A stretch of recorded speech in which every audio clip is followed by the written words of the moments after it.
여러분, 요즘은 세상이 좋아져서 스마트폰만 가지고 가면은 물건들을 다 살 수 있는 그런 시대에 우리는 살고 있습니다. 저도 하루는 이 스마트폰 하나만 딱 들고 마트에 가서 장을 본 적이 있습니다. 마트에 이것도 담고 저것도 담고 카트에 한 카트를 싣고 이렇게 계산대에 가서 제가 딱 결제를 하려고 보니까 휴대폰 배터리가 3% 정도밖에 안 남아 있었습니다. 그런데 여러분, 휴대폰이 3% 정도 남아 있으면, 배터리가 남아 있으면 절전 모드가 됩니다. 절전 모드가 되면 어떻게 되냐? 결제가 되지 않습니다.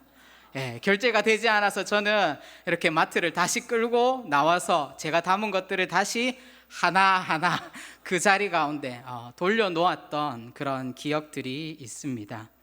여러분, 스마트폰이 절전 모드가 되면요, 화면도 어두워져요. 잘 안 보이게 됩니다. 그리고 또 어떤 특정한 기능들은 사용이 안 되게끔 그렇게 되어 있습니다.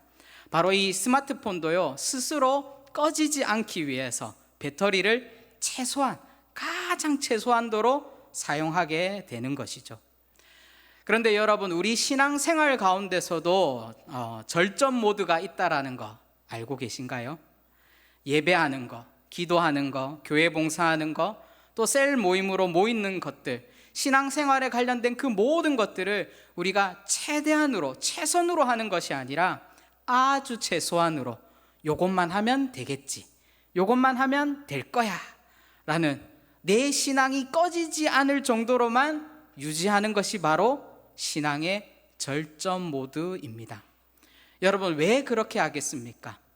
기도하는 것, 예배 드리는 것, 말씀 묵상하는 것, 성도들과 교제 나누는 것이 실증 났기 때문입니다. 왜 실증이 날까요? 우리 안에 은혜가 고갈되어 가기 때문입니다. 오늘 우리가 함께 읽은 느헤미야 본문은요, 바로 포로 생활을 마치고 귀환한 이스라엘의 모습을 잘 보여줍니다. 그런데 지금 이스라엘의 영적 상태가 어떤 상태냐면 바로 제가 앞서 드린 절전 모드 상태, 바로 영적인 절전 상태에 지금 놓여져 있다라는 것입니다. 지금 이스라엘은 예배든 기도든 하나님 앞에 드려야 할 신앙의 전반적인 부분들을 최대가 아닌, 전심이 아닌 최소한의 것, 어쩌면 최소한의 것마저도 하나님 앞에 드리지 못하는 그런 상황 가운데 놓여 있는 것이 지금 이스라엘의 모습입니다. 오늘 저와 함께 이 느헤미야 말씀을 통하여서 이스라엘의 영적 절전 모드를 하나님께서 어떻게 회복시키시는지 함께 알아보길 소망합니다. 그리고 아울러서 우리의 삶 가운데 우리가 정말 하나님 앞에 최소한으로 나아가고 있지는 않는지, 영적인 절전 모드 상태로 우리가 나아가고 있지는 않는지 다시 한 번 더 우리를 돌아보며 우리를 회복시키시고 우리를 위하여서 끊임없이 쉬지 않으시는 그 하나님의 열심을 깨달아 알 수 있는 여기에 모인 우리 모든 대도의 성도님들 되시기를 주님의 이름으로 축복합니다. 하나님은 때가 되셔서 이제 이스라엘을 다시금 돌아오게 하셨습니다. 회복시키기 위해서 예루살렘으로 부르셨습니다. 바벨론 포로로 잡혀갔던 그 이스라엘 백성들을 스룹바벨을 통하여서, 에스라를 통하여서, 느헤미야를 통하여서 1차와 2차와 3차에 걸쳐서 고향으로 돌아오게 하신 것입니다. 그런데 하나님은 이스라엘에게 고향으로 돌아와서, 야, 너희들 이제 곧바로 예배 드려야 돼, 기도해야 돼, 하나님 말씀 읽어야 되지 않겠니? 라고 그렇게 말씀하시지 않습니다. 하나님은 이스라엘의 이 신앙 회복을 위하여서, 즉 영적인 절전의 그 상태를 벗어나게 하기 위하여서 느헤미야를 통하여서 한 가지 숙제를 내주는 것을 우리는 볼 수 있습니다. 그 숙제는 다름 아닌 바로 그 예루살렘에 무너진 성벽을 너희가 재건하라 라는 그런 하나님의 명령입니다. 그런데 저는 이 말씀을 묵상하면서 하나님께서는 왜 이스라엘 백성을 신앙개혁부터, 신앙의 회복부터 먼저 명하시지 않고 왜 다 무너져 있는 성벽을 먼저 재건하게 하시는 걸까? 왜 이 숙제를 먼저 주셨을까? 라는 그런 생각이 들었습니다. 여러분, 만약 여러분 앞에 커다란 도끼와 커다란 나무가 있다라고 생각해 봅시다. 가정을 해 봅시다. 여러분이라면 이 나무를 도끼로 가장 빠르게 베기 위해서 제일 먼저 무엇을 하시겠습니까? 여러분이라면 어떤 준비를 하시겠습니까? 우리가 잘 알고 있는 미국의 아브라함 링컨 같은 경우에는 이렇게 이야기했다고 합니다. 내게 나무를 베는데 6시간이 주어진다라면은 나는 먼저 4시간을 도끼를 가는데 쓸 것이다 라는 그런 명언을 남겼습니다. 무슨 말입니까? 여러분, 목표를 이루는 것도 분명히 중요하지만 목표를 이루기 위해서 준비해가는 그 과정, 준비의 그 시간들도 또한 중요하다라는 것입니다. 즉, 성벽 재건의 과정은 하나님께서 이스라엘을 영적 절전 모드에서 영적 전투 모드로 회복시키기 위한 준비 단계요, 바로 이스라엘의 부흥과 회복의 기초를 준비시키는 그런 단계라는 것을 우리는 알 수 있습니다. 그러면 하나님께서 이스라엘로 하여금 구체적으로 무엇을 준비시키시고 있는 것일까요? 성벽 재건의 이 과정들을 통하여서 하나님의 숨은 의도가 무엇인지 오늘 말씀을 통하여서 우리가 함께 알아보도록 하겠습니다. 여러분, 성벽 재건에 있어서 2가지 큰 문제점이 있었습니다. 하나는 이스라엘의 내부적인 문제, 즉 지금 이스라엘 백성들이 포로로 귀환하고 나서 영적으로 회복하지 못하는 상태, 영적인 절전 상태에 있다라는 것입니다. 그리고 또 한 가지는 외부적인 문제가 있었습니다. 오늘 말씀 7절과 8절에는 성벽 공사의 외부적인 문제가 나타나고 있는데 우리 7절 8절 말씀 함께 읽어보도록 하겠습니다. 산발락과 도비아와 아라비아 사람들과 암몬 사람들과 아스돗 사람들이 예루살렘 성이 중수되어 그 허물어진 틈이 메꾸어져 간다함을 듣고 심히 분노하여 다 함께 깨하기를 예루살렘으로 가서 치고 그곳을 요란하게 하자 하기로. 아멘. 지금 이스라엘은 포로로 귀환되어 포로기를 지나서 예루살렘으로 돌아왔습니다. 하나님께서 숙제를 내주셨습니다. 성벽을 재건하라.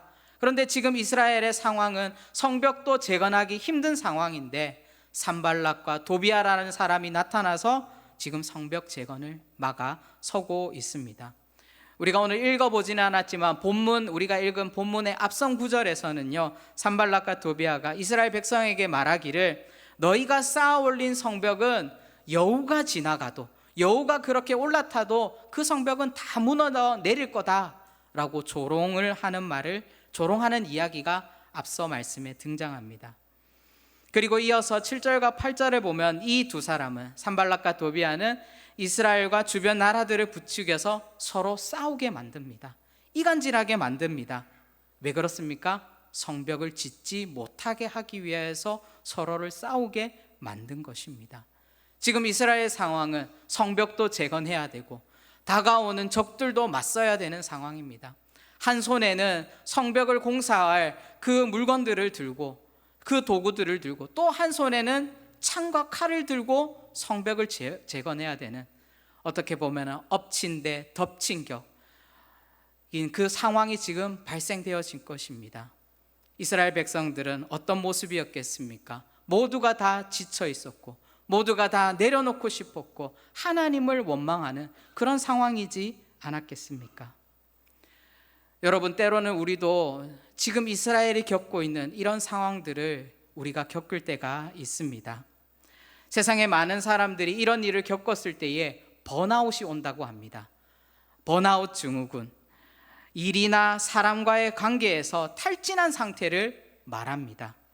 더 이상 사용할 수 있는, 내 안에 무엇인가가 사용할 수 있는 어떤 에너지나 기력이 모두 다 소진된 상태, 소비된 상태를 번아웃이라고 말합니다. 우리가 잘 알고 있는 모세는 이스라엘을 이끌었던 구약의 정말 대표되는 위대한 지도자였습니다.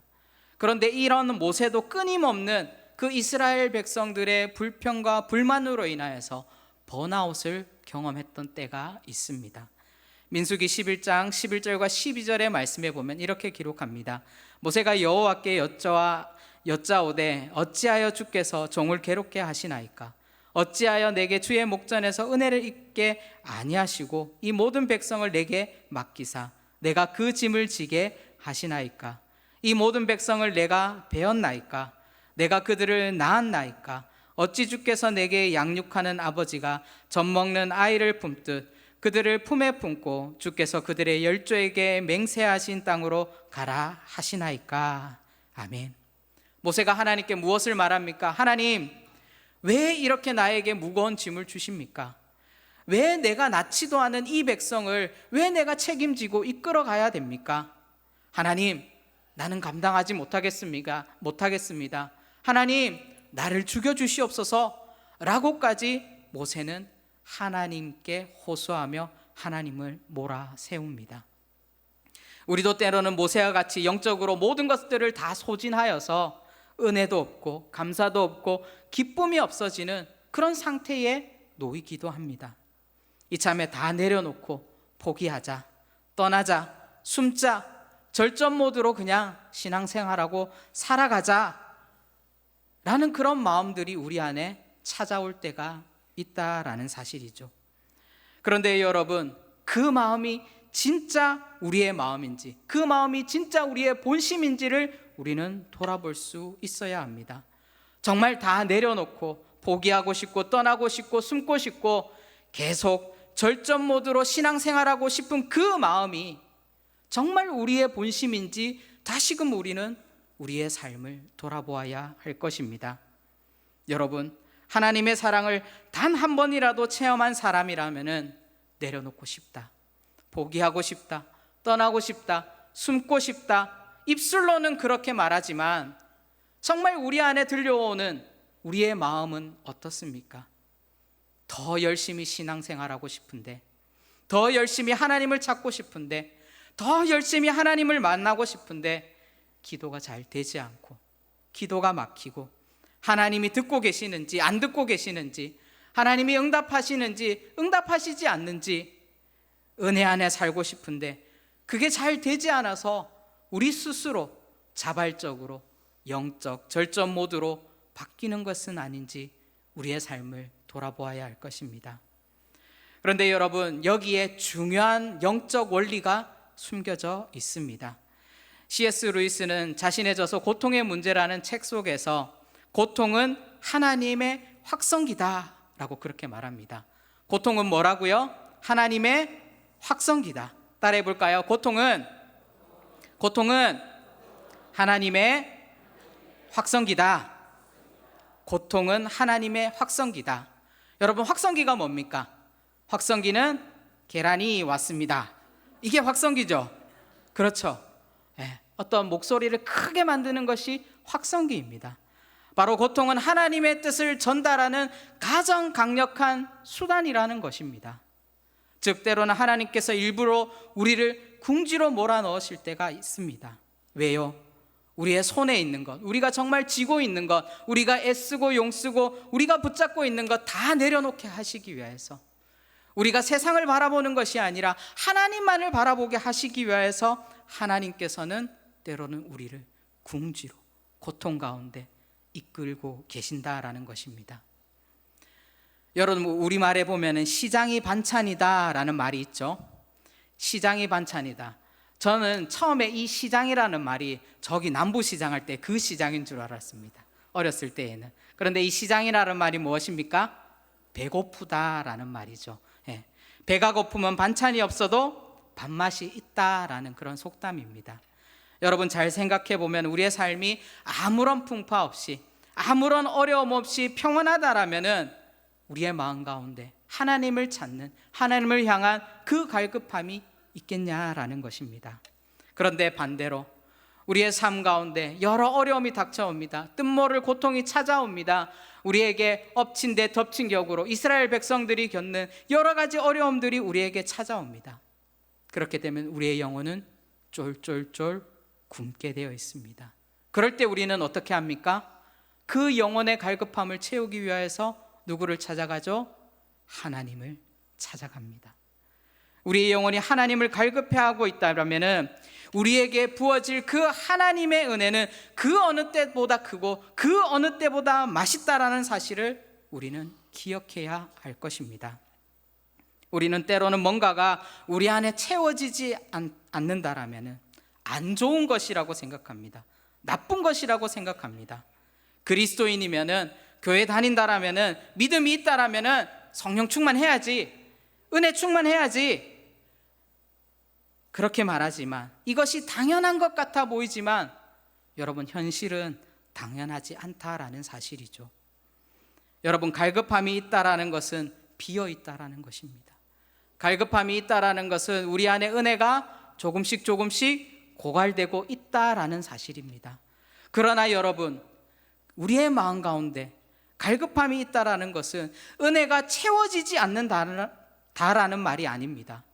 은혜가 아예 우리의 마음 가운데 채워질 수 없다라는 말이 아닙니다. 여러분, 우리 안에 갈급함이 있다라는 것은요, 우리 안에 곧 하나님의 은혜가 부어질 때가 되었다라는 신호인 줄로 믿습니다. 우리가 그 은혜를 담기 위해서 바로 우리는 하나님의 은혜를 받을, 하나님의 은혜를 담을 준비를 하고 있어야 될 줄로 믿습니다. 할렐루야. 하나님은 느헤미야를 통하여서, 이 성벽 재건이라는 숙제를 통하여서 이스라엘 백성들에게 바로 갈급함을 회복하라, 너희의 그 영적 절전 모드에서 빠져나올 것을 명하고 계신 것입니다.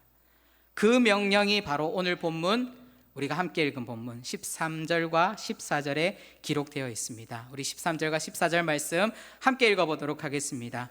내가 성벽 뒤에 낮고 넓은 곳에 백성이 그들의 종족을 따라 칼과 창과 활을 가지고 서 있게 하고, 내가 돌아본 후에 일어나서 귀족들과 민장들과 남은 백성에게 말하기를, 너희는 그들을 두려워하지 말고 지극히 크시고 두려우신 주를 기억하고 너희 형제와 자녀와 아내와 집을 위하여 싸우라 하였느니라. 아멘. 14절 말씀에 보면은 느헤미야는 구체적으로 두 가지를 이스라엘 백성들에게 요구하고 있습니다. 그 첫 번째는 산발락과 도비아를 두려워하지 말고 하나님을 두려워하라. 그리고 두 번째는 너희 형제와 자녀와 아내와 집을 위하여 싸우라 라고 그렇게 명령합니다. 저는 이 느헤미야의 두 가지 요구가 지금 영적 절전 모드로 살아가고 있는 우리를 향한, 그리고 지금 이 시대의 교회를 향한 하나님의 요구요, 하나님의 명령인 줄로 믿습니다. 자, 그러면 그 첫 번째 명령 우리가 함께 알아보도록 하겠습니다. 그 첫 번째 명령 무엇입니까? 하나님을 두려워하라. 산발락과 도비야, 즉 사람을 두려워하지 말고 하나님을 두려워하라 라고 말씀합니다. 14절의 말씀에 느헤미야는 산발락과 도비야와 그리고 하나님을 비교합니다. 왜 사람과 하나님을 비교하겠습니까? 우리가 때로는 어떤 일이나 어떤 사람과의 관계, 여러 가지 문제에 있어서 열심을 다하다가 때로는 실패할 때가 있고 낙심할 때가 있고 낭망할 때가 있습니다. 그런데 어떤 일이나 문제든지 그 고난과 두려움은요, 영원히 지속되지 않습니다. 잠깐인 것입니다. 무슨 말이냐면은 사람으로 인하여서, 환경으로 인하여서 여러 가지 일이나 문제를 통하여서 낙심되고 낙담되어질 때에 그 순간에도 하나님의 은혜는 끊임없이 우리의 삶 가운데 부어지고 있다라는 사실이죠. 우리가 그것을 기억해야 됩니다.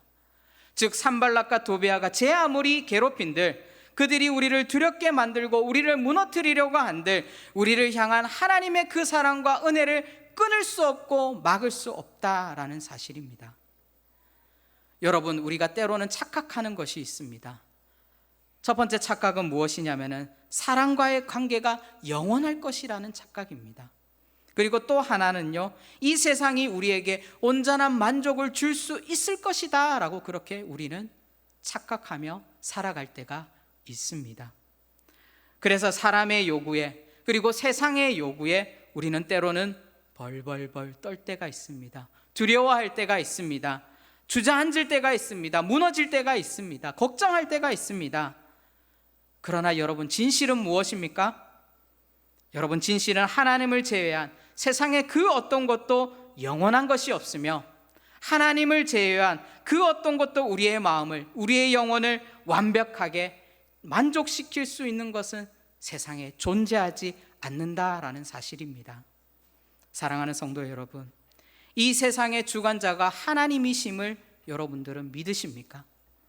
이 세상의 모든 것을 하나님께서 창조하셨다라는 것을 여러분들은 믿으십니까? 여러분들 이것을 믿으신다라면 사람을 두려워하지 마십시오. 여러분들 이것을 믿으신다라면 세상을 두려워하지 마십시오. 우리가 두려워해야 될 대상은 오로지 하나님 한 분밖에 없음을 믿음으로 고백합니다. 영원하신 하나님, 나를 사랑하시는 하나님, 나를 온전하고 완벽한 길로 인도하시는 그 하나님을 두려워할 때에 우리는 정말 하나님의 그 은혜 안에 살아가게 될 줄 믿습니다. 저와 여러분이 온전히 하나님을 두려워하고 경외할 때에 비로소 하나님의 은혜로 우리가 체험받는 줄을 믿습니다. 바로 그 영적인 갈급함으로부터, 영적인 절전 모드로부터 자유할 줄 믿습니다. 그러면 우리가 영적 절전 모드를 극복하기 위한 느헤미야의 두 번째 명령은 무엇이었습니까? 두 번째 명령은 너희 형제와 자녀와 아내와 집을 위하여서 어떻게 하라? 싸우라 라고 그렇게 말합니다. 여러분, 싸우다라는 말의 히브리어는 라하마입니다. 이 싸우다라는 말에는 싸우다라는 의미도 있겠지만 함께 먹다라는 그런 의미도 같이 포함하고 있습니다.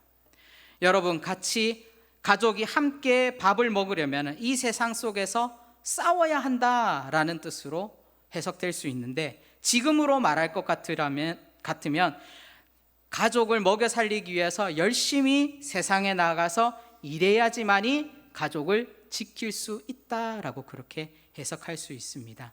새 번역 성경에는 너희는 형제와 자녀와 아내와 집을 지키라, 지키고 싸워라 라고 그렇게 기록되어져 있습니다. 해석되어져 있습니다.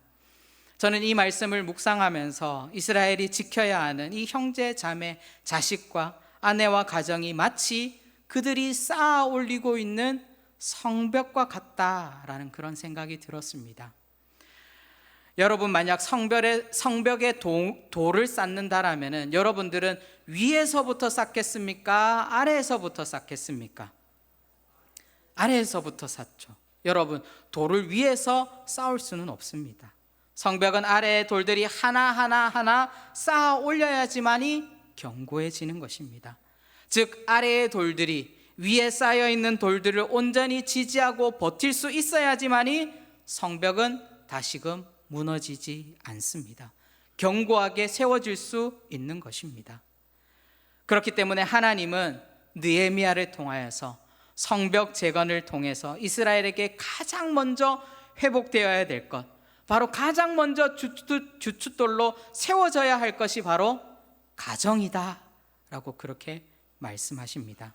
즉, 가정의 회복이 이스라엘 영적인 공동체의 회복이요, 가정의 회복이 민족의 회복이라는 사실을 하나님께서는 깨닫게 하시기 위하여서 바로 느헤미야에게, 이스라엘 백성에게 이 성벽 재건의 숙제를 내어주신 것입니다. 그런데 여러분, 가정을 지키기 위해서, 영적 공동체를 지키기 위해서는 자기가 가지고 있는 일부이든 자신의 전부이든 무엇인가를 내어 놓아야지만이 그 가족을 지킬 수 있습니다. 무슨 말입니까? 누군가는 헌신해야 된다라는 말씀입니다.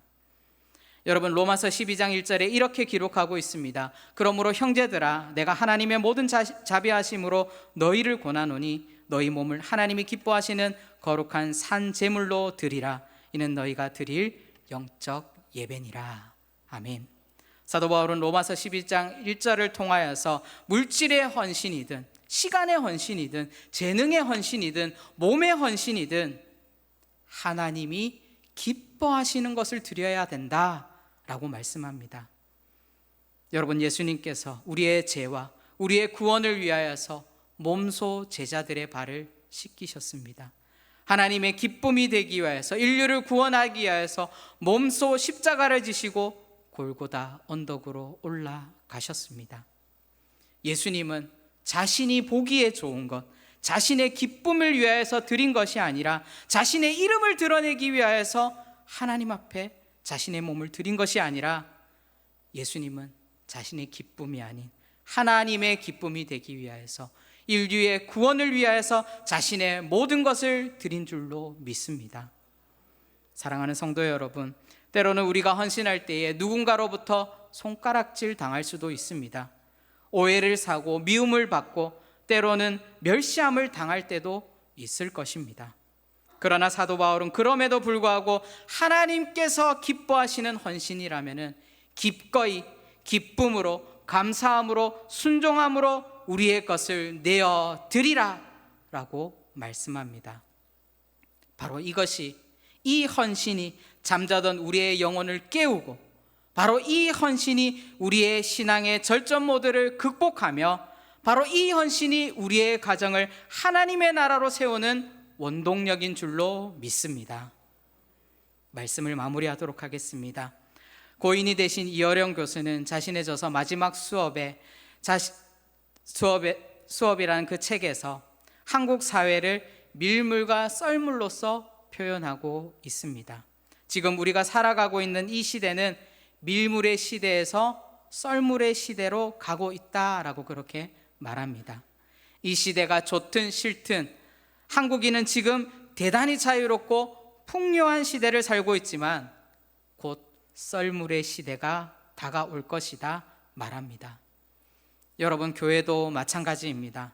밀물의 시대의 교회는 배를 타고 나아가 그물을 던지기만 하면은 만선의 꿈을 이루었습니다.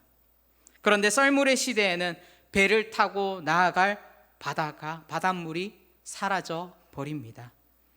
바닷물이 사라진 이 광경을 보고, 이 바다를 보고 이제 우리가 헌신해야 될 곳, 이제 우리가 은혜 받을 곳, 이제 우리가 복음을 전할 곳이 사라졌구나, 다들 그렇게 생각합니다.